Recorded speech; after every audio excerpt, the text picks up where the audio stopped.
పెదవి రంగు మన అందాన్ని పెంచుతుందనేది నిజం. పెదవులు ఎర్రగా ఉంటే చూడ్డానికి అందంగా ముద్దుగా ఉంటారు. కానీ కొన్ని అలవాట్ల వల్ల పెదవులు నల్లగా మారతాయి.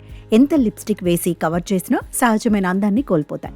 సిగరెట్ తాగడం, నాసిరకం లిప్స్టిక్ వేసుకోవడం, హార్మోన్లలో మార్పులు ఇలా చాలా ఉంటాయి. కాబట్టి నల్లగా మారిన పెదవులను ఎలా గులాబీ రేకుల వలె మృదువుగా ఎర్రగా మార్చుకోవచ్చు ఇప్పుడు తెలుసుకుందాం.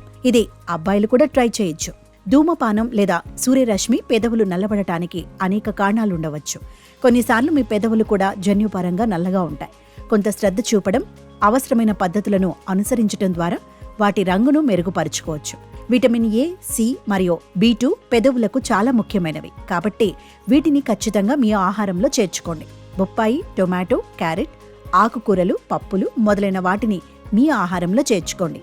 ముఖ్యంగా మీరు మీ చర్మం మరియు జుట్టును ఎలా జాగ్రత్తగా చూసుకుంటారో అదే విధంగా మీ పెదవులను కూడా జాగ్రత్తగా చూసుకోండి. అలాగే పెదాలు ఎర్రగా మారాలంటే కొన్ని చిట్కాలు పాటించాల్సిందే. అవి: చక్కెర ఒక అద్భుతమైన స్క్రబ్. పంచదారతో కొంత గ్లిజరిన్ మిక్స్ చేసి పెదాలపై రుద్దండి. ఈ స్క్రబ్ను 1 నుండి 2 నిమిషాలు చేయండి. తర్వాత పెదవులపై కాసేపు ఉంచాలి. 5 నిమిషాల తర్వాత తుడవండి.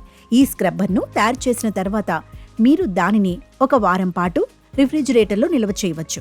గుర్తుంచుకోండి, మీరు స్టోర్ నుంచి లిప్ బామ్ లేదా లిప్ మాస్క్ కొనుగోలు చేసినప్పుడల్లా మీరు దానిపై బీట్రూట్ చిత్రాన్ని చూస్తారు.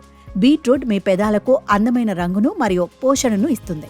పెదవులను మృదువుగా చేయటం లేదా తేమగా మార్చటం విషయానికి వస్తే నానమ్మల నుండి నెయ్యి ప్రాచుర్యం పొందింది.